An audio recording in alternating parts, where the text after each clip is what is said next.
Dana got asked if he's mad about Fury and Ngannou. He said that he was not mad. And he was then asked a follow-up question, something along the lines of, will you let other fighters, now that you've seen it, now that Fury and Ngannou has happened, will you let your fighters go box? And Dana said no. They left it there. The media left it there. But when they wrote the article, and other media members that heard this conversation, when they wrote the article, wrote it in the vein that Dana cannot admit that he was wrong about Fury and Ngannou. And that is overwhelming. That is overwhelmingly a narrative within the dirt sheets, to the point that I haven't seen one article that wasn't within that tone. Do you guys know specifically what that means? Like when they say to Dana, I don't want to take anything for granted here. I take things for granted all the time. And then I'm always left wondering, was this not explained well, or is the audience that dumb? I don't know the answer. But allow me to not take anything for granted. Of course, I'm not talking about you guys. I'm talking about other people's audience. But fighters exclusively must compete within your organization. Now, in MMA, which started with the UFC, it has now trickled and just been a policy amongst the other MMA brands as well. But the policy was, you are allowed to grapple, including professionally. But you may not do anything that involves a strike, which would encompass kickboxing, boxing, and MMA. We understand that. The reason for that even got stated somewhere over time. You must understand, this is just a policy. It can be taken back. You're not even allowed to grapple, right? Just for example. But at some point, the policy even got qualified by saying that the strike could lead to damage, which could stop you from being able to do your MMA career, just for example. Up until this point, and knock on wood, and let's hope it continues, an athlete under contract has not been hurt in a grappling match. Therefore, it is viewed as though that's just good, solid fun and a good, solid workout. And if that's something that you want to do, go right ahead. Now, I'm drawing that distinction for you before I go back to the narrative that was created from the question. Dana was asked flat out, are you mad? He said no. But we know better, right? Everybody that wrote an article on that, everybody who authored an article based on that brief interaction had the same opinion, which is he can't admit he had it wrong. He can't admit he screwed up. What part? What part, if you look at this as a fair and objective person, or if you were to put yourself in his shoes, what part? There was, from a business perspective, that is not the business that Dana's in, boxing. I'm well aware that he could do it, but we agree and are aware that he doesn't do it. That's not what he does.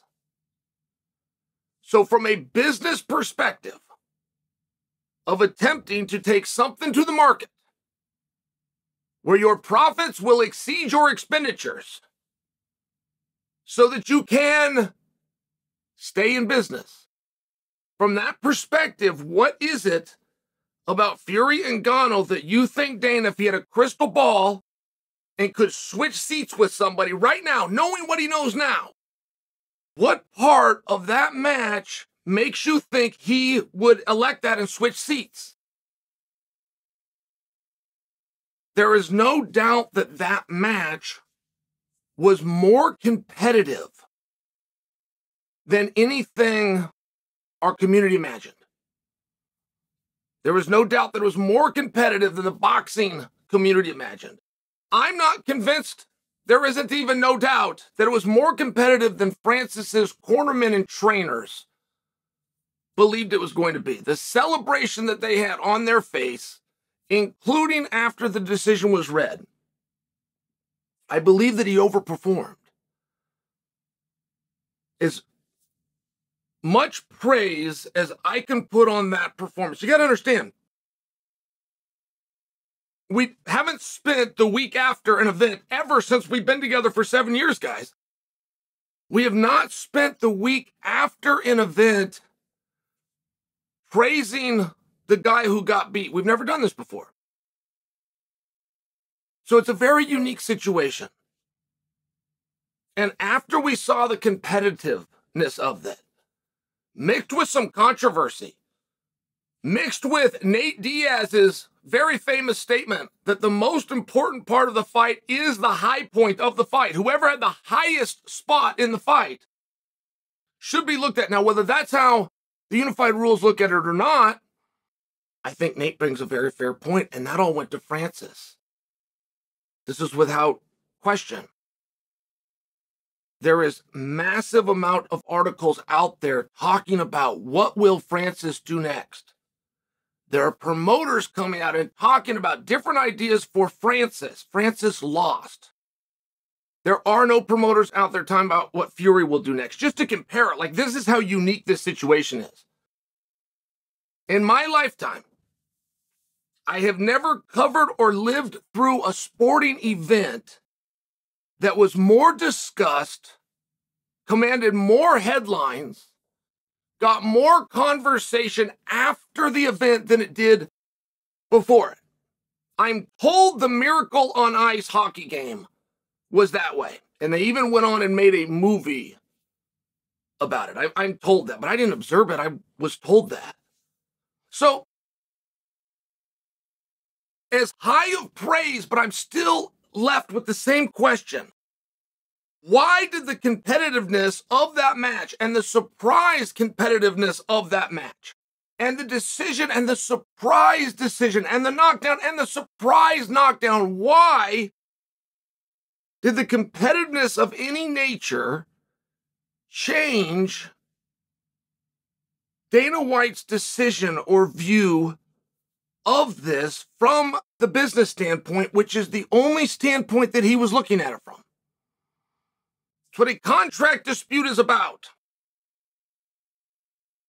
And that's the part where when you see the narrative, it's confusing. When you say, I want to see other MMA fighters be able to box, and this is proof that that should be done. How? What part of what you saw makes you think, from a business standpoint, that it should be redone? And I'll just ask it from the same perspective. If you don't like that side of the coin, let's look at the other one. If it was a squash match and Tyson got him out of there in 30 seconds, if he did that, that wouldn't make Dana right. That wouldn't strengthen Dana's resolve. The business side of it does not change in any fashion as it relates to the competition itself, which is taking place after the business is closed. The box office, the windows are closed. The pay-per-view, the buttons have been bought. They've been pushed. What is it about the competition, and how does it come back to Dana, who had nothing to do with the fight?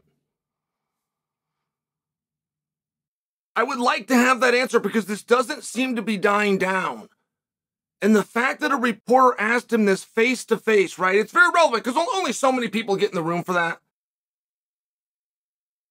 So you would have some level of prestige to even get a credential. You would have some level of budget within the company you work for to even have the ability to be in there.